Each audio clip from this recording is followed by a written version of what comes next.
Hello दोस्तों, good morning. इससे पहले हम दक्षिण भारत के नदी के बारे में देखे थे और आज हम उसके बारे में अगला पॉइंट देखेंगे।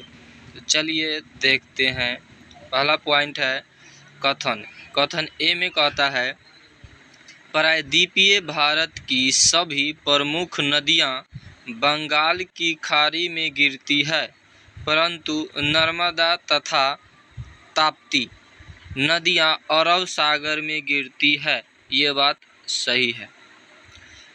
कारण कहता है, कारण आर में कहता है, नर्मदा और ताप्ती नदियां भ्रंश घाटी से होकर बहती है। तो ये बात भी सही है, यानी कि कथन और कारण दोनों सही है। कथन और कारण दोनों सही है। ए की सही है, यानी कि आर है सो ए की सही व्याख्या है। अगला पॉइंट है, नर्मदा नदी पश्चिम घाट की ओर बहती है, जबकि अधिकांश अन्य प्रायद्वीपीय बड़ी नदियां पूर्व की ओर बहती है। क्यों बहती है पूर्व की ओर? क्योंकि यह एक रेखीय भ्रंश यानी कि रिफ्ट घाटी से में विस्तृत है, यानी कि नर्मदा नदी भ्रंश घाटी से होकर बहती है, यानी कि रिफ्ट घाटी से होकर बहती है। आगे देखते हैं। अगला पॉइंट है, नर्मदा घाटी जिस पर्वत श्रृंखलाओं के बीच स्थित है वह है। तो नर्मदा घाटी किस पर्वत श्रृंखला के बीच है? तो विंध्य और सतपुरा, यानी कि विंध्याचल पर्वत और सतपुरा पर्वत के बीच नर्मदा घाटी स्थित है। अगला पॉइंट है, कथन ए में कहता है, नर्मदा अपने मुहाने पर डेल्टा का निर्माण करती है। तो नहीं, नर्मदा अपने मुहाने पर डेल्टा का निर्माण नहीं करती है, बल्कि एस्चुरी का निर्माण करती है। कारण कहता है, वह एक भ्रंश घाटी में बहती है। तो ये बात सही है। कारण तो सही है, ये भ्रंश घाटी में बहती है, कारण सही है। भ्रंश घाटी में नर्मदा नदी बहती है, लेकिन डेल्टा नहीं बनाती है, यह एस्चुरी बनाती है। नर्मदा नदी क्या बनाती है? तो एस्चुरी बनाती है, क्योंकि वह पहाड़ से नीचे गिरती है, जिस कारण एस्चुरी का निर्माण करती है। अगला पॉइंट है, भारत की पश्चिम की ओर बहने वाली नदियां जो डेल्टा का निर्माण नहीं करती है। तो भारत का वह नदी जो पश्चिम की ओर बहती है वह डेल्टा का निर्माण नहीं करती है। तो हाँ, ये तो बात सही है। जो नदी भारत का पश्चिम की ओर बहती है वो डेल्टा का निर्माण नहीं करती है। उसमें प्रमुख नदी है नर्मदा, ताप्ती और पेरियार। ये नदी पश्चिम की ओर बहती है और डेल्टा का निर्माण नहीं करती है, बल्कि एस्चुरी का निर्माण करती है। अगला पॉइंट है, कृष्णा, गोदावरी, ताप्ती एवं कावेरी नदियों में से वह नदी जो भ्रंश घाटी से होकर बहती है। तो कृष्णा, गोदावरी, ताप्ती और कावेरी नदी में से कौन सी नदी भ्रंश घाटी से होकर बहती है? तो इसमें से मात्र ताप्ती नदी है जो कि भ्रंश घाटी से होकर बहती है। अगला पॉइंट है, राजनंदगांव, रायपुर, बस्तर, कोरबा जनपदों में से नर्मदा बेसिन का भाग है। तो ये राजनंदगांव, रायपुर, बस्तर और कोरबा में से कौन सा जनपद नर्मदा बेसिन के अंतर्गत आता है, यानी कि नर्मदा बेसिन में है? तो वह जनपद है राजनंदगांव जनपद नर्मदा बेसिन के अंतर्गत आता है। अगला पॉइंट है, अमरकंटक से उद्गम होता है। तो किस नदी का अमरकंटक पहाड़ी से उद्गम होता है? तो नर्मदा नदी।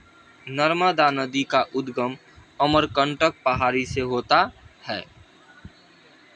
अगला पॉइंट है, नर्मदा घाटी उदाहरण है। तो नर्मदा घाटी किसका उदाहरण है?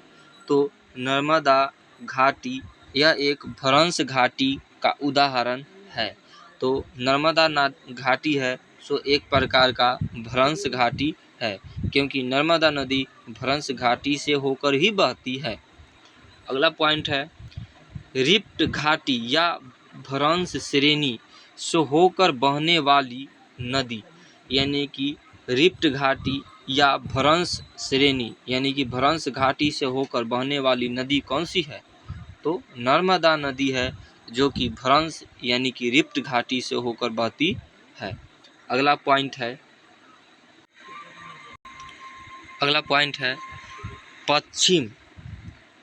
पश्चिम वाहिनी नदियों में से दो पर्वत श्रेणियों के बीच बहने वाली नदी, यानी कि दो पर्वत श्रेणियों के बीच बहने वाली नदी कौन सी है? तो नर्मदा नदी।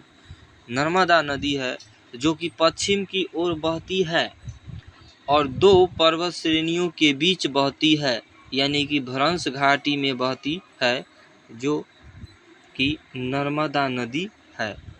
यह नर्मदा नदी विंध्याचल पर्वत और सतपुड़ा पर्वत के बीच बहती है और पश्चिम की ओर बहती है। अगला पॉइंट है, तावा सहायक नदी है। तो तावा किसकी सहायक नदी है? तो तावा नदी है सो नर्मदा नदी की सहायक नदी है। अगला पॉइंट है, गोदावरी, ताप्ती, कृष्णा एवं महानदियों में से अरब सागर में गिरने वाली नदी है। तो ये गोदावरी, ताप्ती, कृष्णा एवं महानदियों में से कौन सी नदी अरब सागर में गिरती है?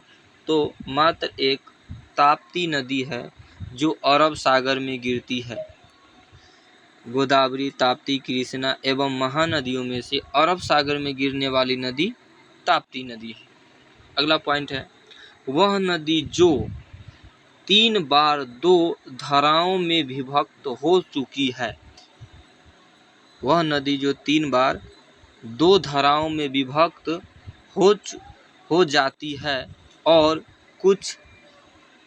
कुछ मील आगे जाकर पुनः मिल जाती है, और इस प्रकार श्रीरंगपट्टनम, शिवसमुद्रम और श्रीरंगम के द्वीपों का निर्माण करती है। वह कौन सी नदी है?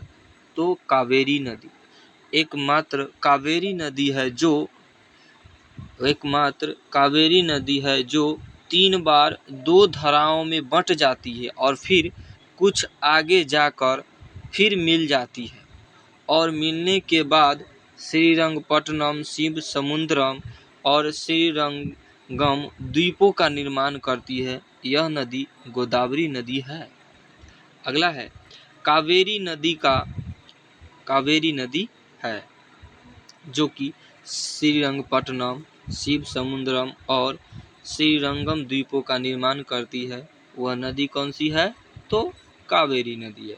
कावेरी नदी का अगला पॉइंट है, कावेरी नदी का उद्गम। तो कावेरी नदी कहाँ से निकलती है?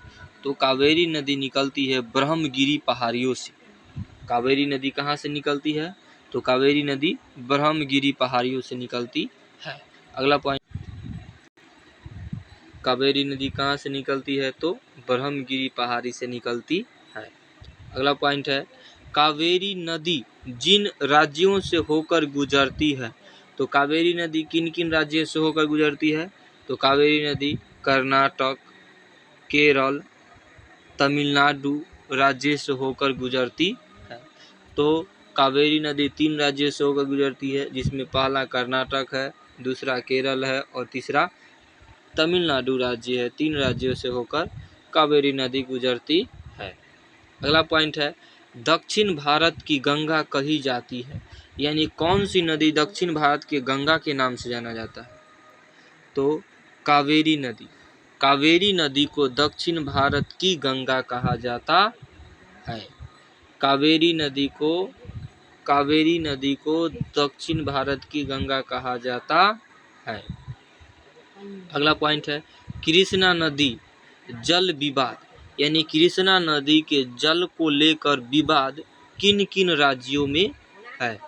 तो कृष्णा नदी के जल को लेकर विवाद किन किन राज्यों में है? तो पहला राज्य है आंध्र प्रदेश, दूसरा कर्नाटक और तीसरा महाराष्ट्र के मध्य, यानी कृष्णा नदी के जल को लेकर आंध्र प्रदेश, कर्नाटक और महाराष्ट्र के बीच विवाद है।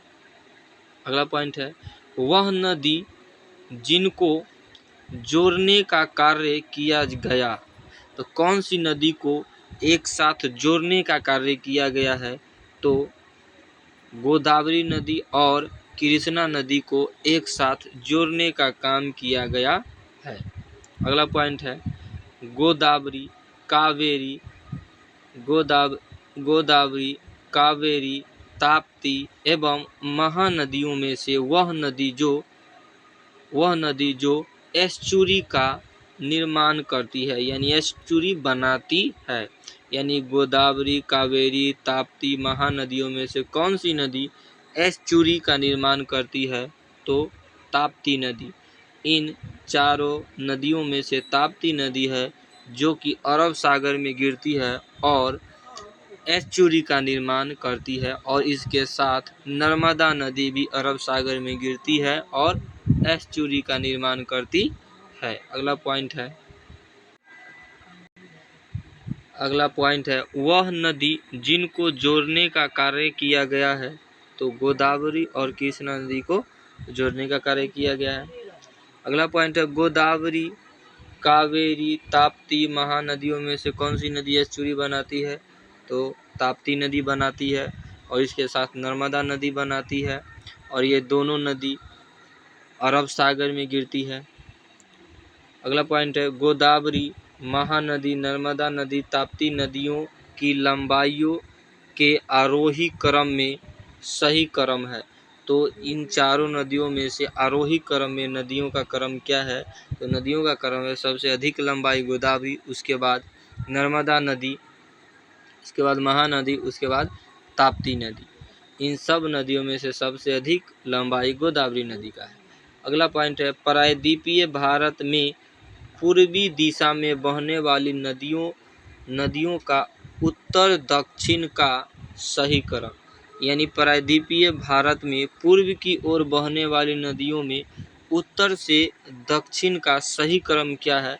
तो सही क्रम है सबसे पहला स्वर्ण रेखा नदी, उसके बाद महानदी, उसके बाद गोदावरी नदी, उसके बाद कृष्णा नदी, पेन्नार नदी, कावेरी नदी और वैगई नदी। ये नदियों का उत्तर से दक्षिण की ओर क्रम है, जिसमें जो कि पूर्व की ओर बहती है। ये पूर्व की ओर बहने वाली नदियों में सबसे उत्तर में है स्वर्णरेखा, महानदी, गोदावरी, कृष्णा, पेन्नार, कावेरी और वैगई नदी सबसे दक्षिण में स्थित है। अगला पॉइंट है